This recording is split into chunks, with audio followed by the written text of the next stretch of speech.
Today we learn about the ripple counter. The ripple counter is also known as asynchronous counter. So a ripple counter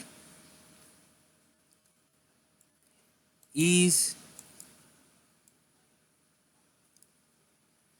basically uh, designed by using the flip-flop, either JK or D flip-flop.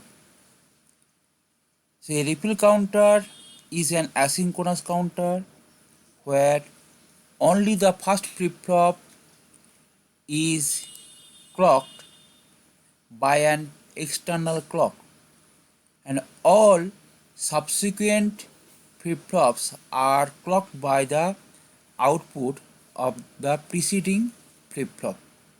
So look at this this flip-flop clocked by its preceding input. So this is the external clock, and this is act as the internal clock. Similarly, if you increase the another block, then this will be the input clock of the third flip-flop. So the asynchronous counter are also called the ripple counter because of the way the clock path ripples its way through the flip-flop. The mode of the ripple counter or asynchronous counter is 2 to the power n.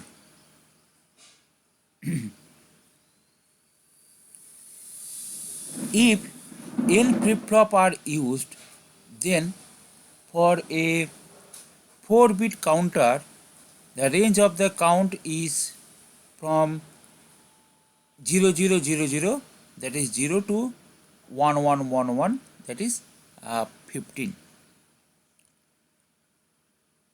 So it's determined by 2 to the power n minus 1, means the all possible combination.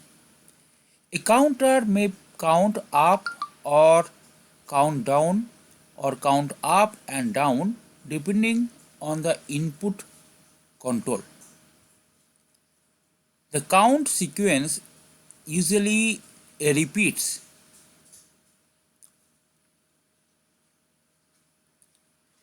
and when the counting up, the count sequence go from 00 to 11, and when it's down, then from 11 to 00. So it may be up down counter or up counter or down counter. The complement of the count sequence count in reverse direction. If the uncomplemented output counts up, then the complemented output counts down. If the uncomplemented output counts down, then the complemented output counts up. There are many ways to implement the ripple counter depending on the characteristics of the flip-flop used and the requirement of the count sequence.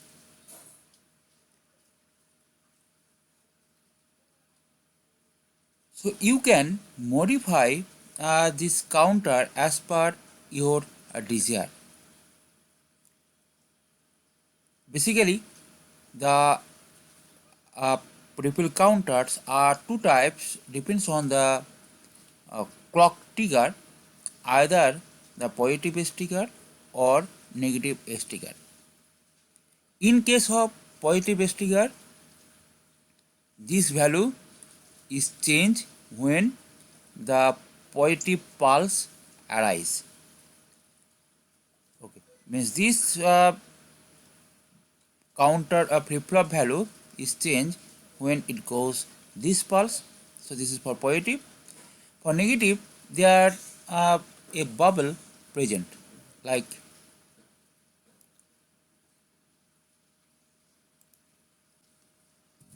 so it may be look like this input is used for positive trigger and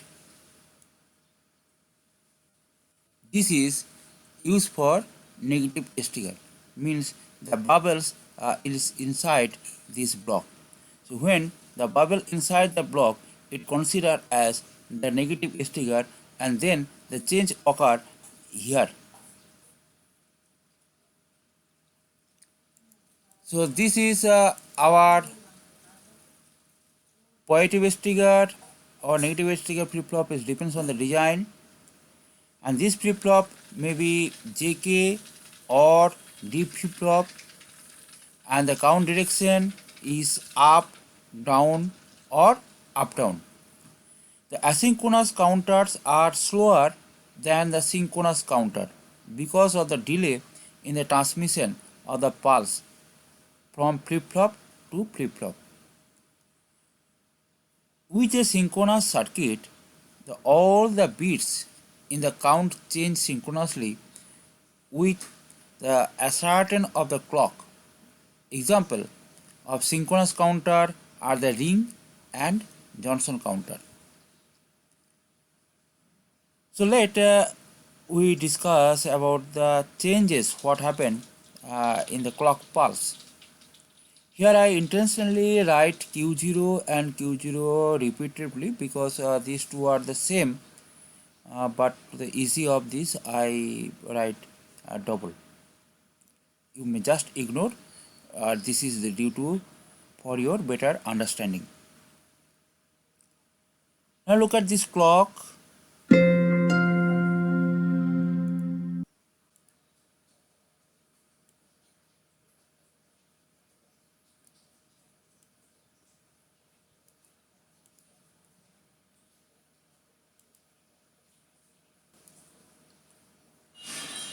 So Q0 is 0 and Q bar is 1.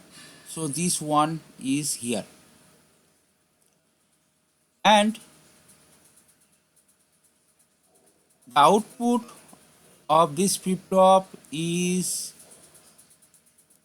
continuously to 0 until and unless it receives the positive clock. So after getting the positive clock, this value 1 is propagate to Q. So this Q become 1 now.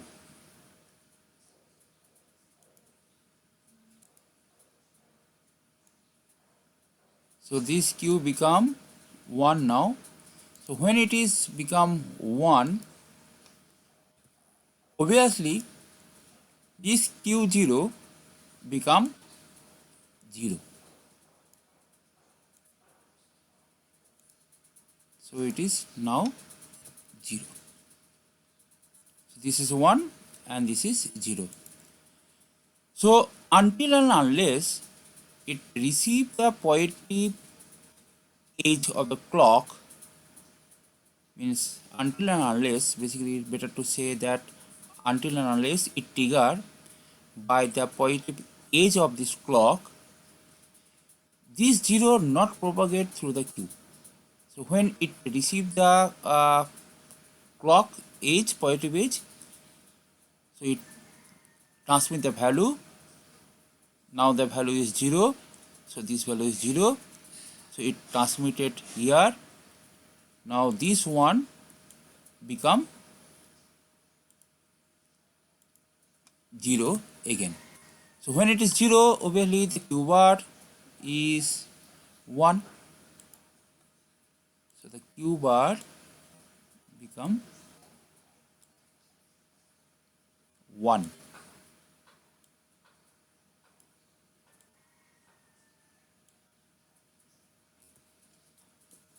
Okay, so Look at this scenario.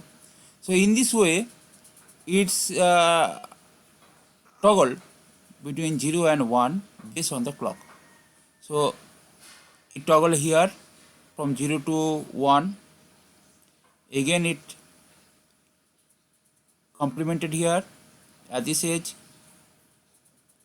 This edge, look at 0 to 1, and this edge 1 to 0, and this edge is 0 to 1. So when it received the positive edge, it converted like that.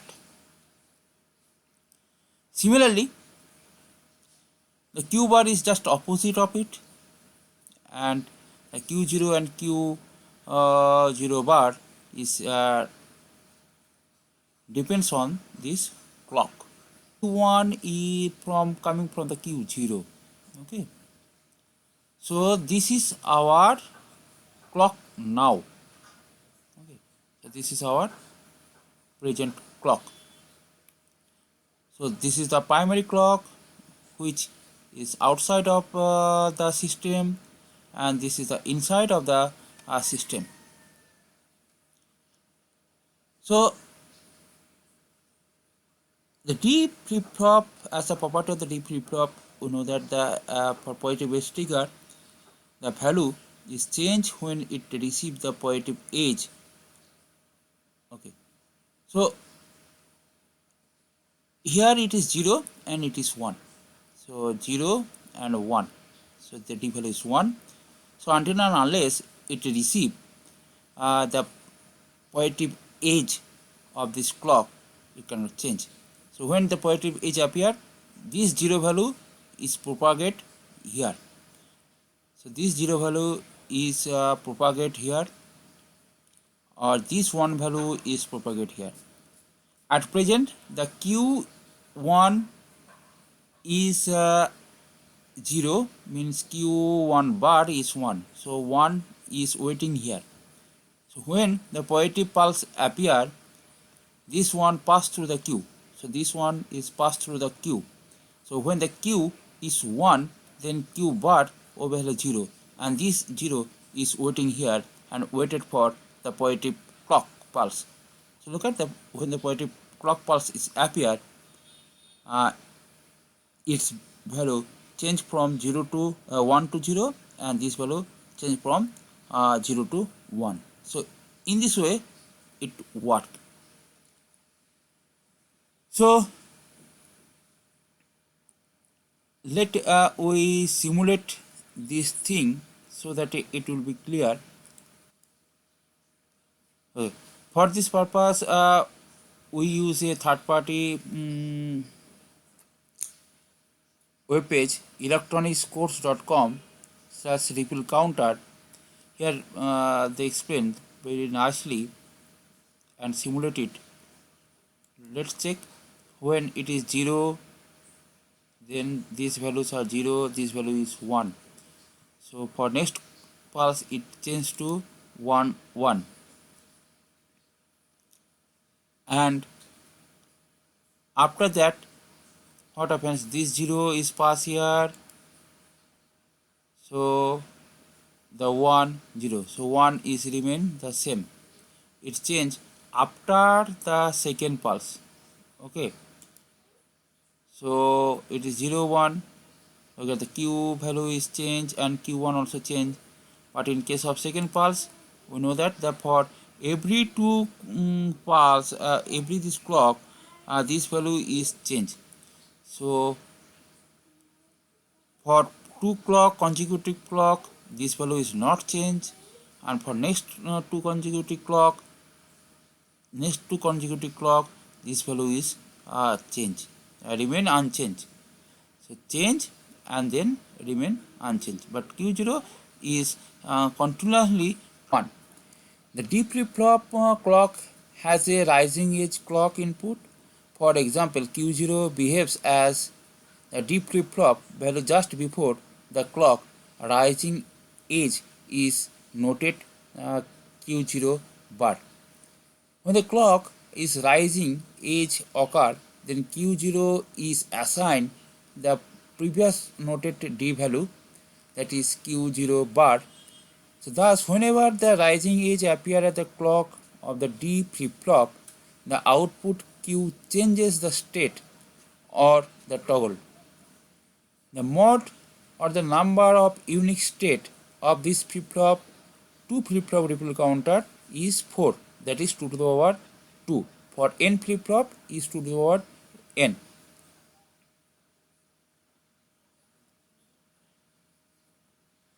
So that's all for our ripple counter. Thank you.